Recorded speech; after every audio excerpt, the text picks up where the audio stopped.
Hi everybody, I'm Jack the Rambling Raconteur. I hope that you're doing well. I hope you're having a great week. I certainly did. I experienced an interesting phenomenon in my reading this past month. I was reading a book from a writer that I love. I've read multiple books from this writer. I've enjoyed so many of them. I find them interesting, insightful. And the book I was reading from this writer, I didn't like. I disliked so strongly that you might almost say that I hated the book from a writer that I loved. Now, of course, hate's a very strong word. I don't hate the book, but I just had a deep, deep aversion to it. And so that got me thinking, what are other books that I really dislike from writers that I absolutely love? And that's where this video came from. So this was all stimulated by reading Sanctuary, The Pulp Pollution from William Faulkner. Faulkner is one of my all-time favorite writers, and this was actually a reread. I would never have reread this book if it had not been for Faulkner in August occurring this year. I disliked it when I was 19. In fact, it turned me off from Faulkner. I had read The Sound and the Fury and Absalom, and The Unvanquished, and I found each of them interesting. I enjoyed the first two a lot more than the Unvanquished, but I found Faulkner a very interesting writer. I was eager for more, and I ran into Sanctuary and fled for my reading life after encountering it. I couldn't stand this book. And there's a variety of reasons. One is that I think Faulkner's strengths as a writer are exploring human consciousness, having a really sly, dark humor and irony underneath everything that's happening on the surface. And then also the fascinating, aspect of a writer who has realized that he has like racist biases, that he grew up as a racist and is grappling with that. And he recognizes some, but not all of it. And I think much of the time he doesn't necessarily overcome that, but he's struggling with it and grappling with it in his writing. And it's really interesting to see how his mind tries to do that and to then reflect on our own innate biases. How do we explore that? How do we grapple and try to overcome? Sanctuary doesn't really have those. The first chapter would be interesting, I think, as a standalone, like, atmospheric story. But after that, it just plummets into the sewer and stays there for the rest of the book. It wallows in misery. It's certainly not an edifying book to read, and I think it reaches a point where it's not interesting to read. There are books that depict misogyny, and then there are books that almost feel like they delight in misogyny. And this gets way too close to that line, if not crossing it, for it to be a book that I'm interested in, and interested in, like, really exploring. So I really dislike this book. I think it would be charitable to say that this, written for the money potboiler, Faulkner didn't turn his mind off while he was working on it, but it's sort of his emergency subplans in terms of novels. So I don't like Sanctuary. My Sanctuary is putting this book down and not reopening it. But I love Faulkner. I'm going to reread Faulkner. I'm going to be jumping into, I don't know what it'll be, Hamlet.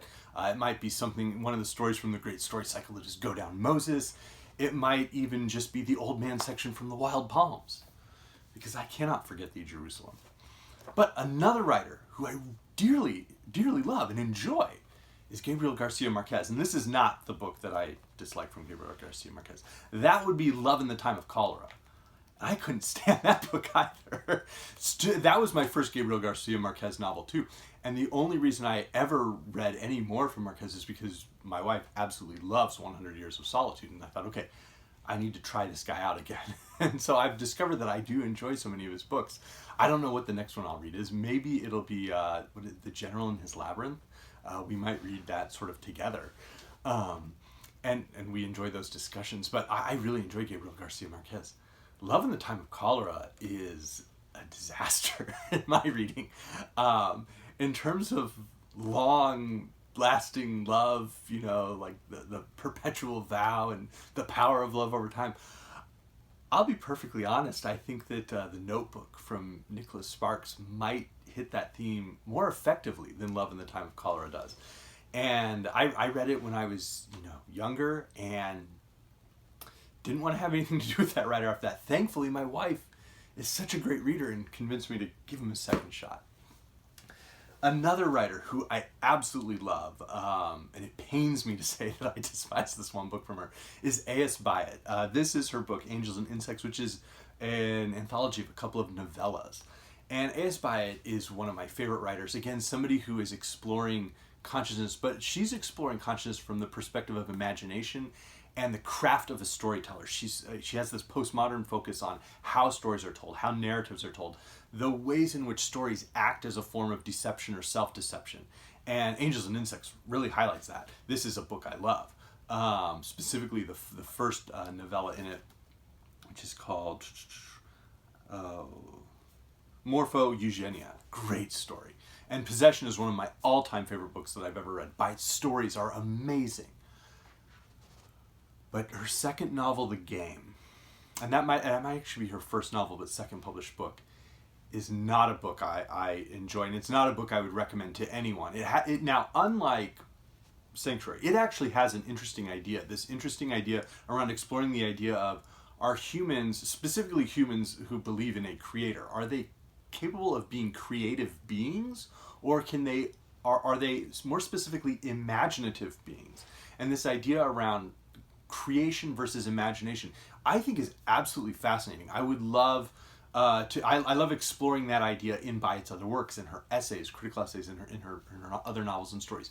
But The Game is filled with a deep, deep animosity that feels autobiographical. The two central characters are a pair of sisters, one of whom is fairly successful in like the real world, and the other of whom is a teacher, a professor at, I believe, Oxford. And it sort of mirrors the autobiographical elements of Byatt and her younger sister, Margaret Drabble.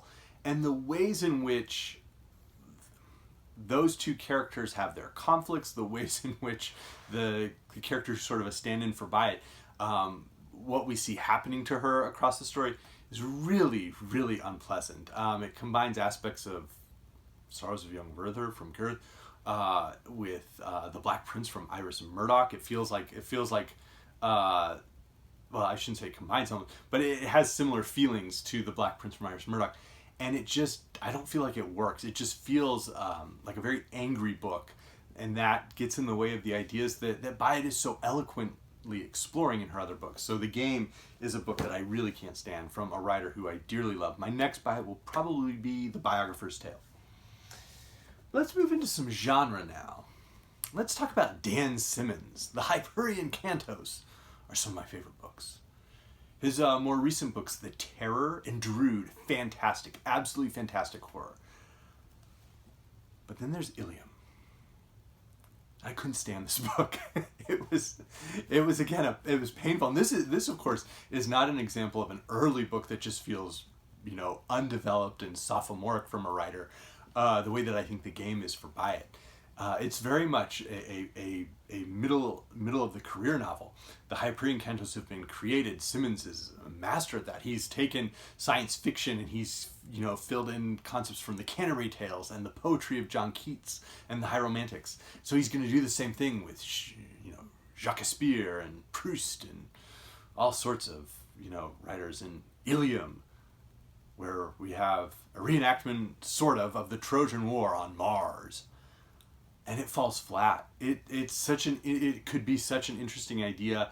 Simmons is so capable of creating these types of narrative, of fusing the different influences he has and loves, and it doesn't work in Ilium as much as I want it to. I love the Trojan War. I love the Iliad, the Odyssey. I love what Simmons does so often, and I can't stand this book. Now one more, and then I'll have a little honorable mention at the end. Now one more. This is very much a sophomoric, literally, effort from a writer. And that would be A Murder of Quality by John le Carré. And that is because this is the book that showed us, and showed le Carré, that he was not cut out to write drawing room mysteries or police procedurals or Agatha Christie type novels.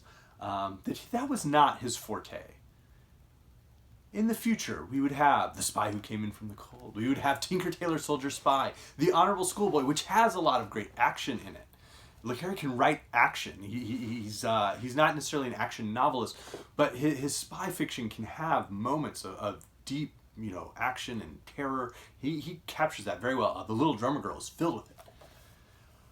But this book just doesn't work. And it's just not the part of the thriller mystery genre that he was very talented at. He might be the greatest spy novelist who ever existed.